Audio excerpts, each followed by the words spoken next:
Сәлем достар, каналыма қош келдіңіздер. Бүгін біз сүзбелі рогаликтер пісіретін боламыз.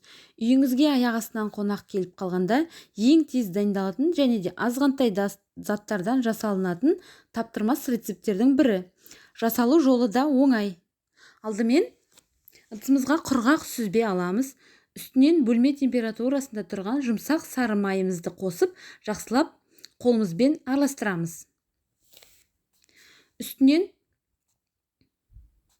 қантты қосып, араластырып, және де қопсытқышты қосып, ұнды бірнеше бөліктермен жаймен қосып, біріккенше жұмсақ қамыр илейміз. Осындай жұмсақ қамыр дайын болады. Мінекей жұмсақ қамыр.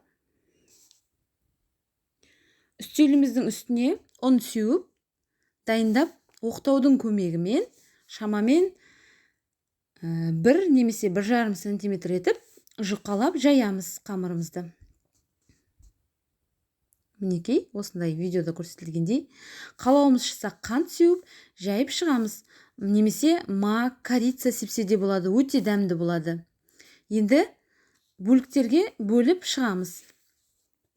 Осы орайда, құрметті оқырмандар, видеоларым ұнаса, каналға тіркеліп, жаңа шығатын видеоларым жіберіп алмау үшін қоңырау белгісін басып, және достарыңызбен бөлісіп отырсаңыздар деймін.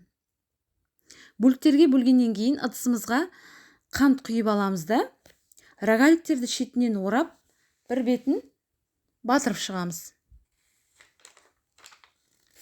Барлық рогаликтерді солай жасап шығамыз.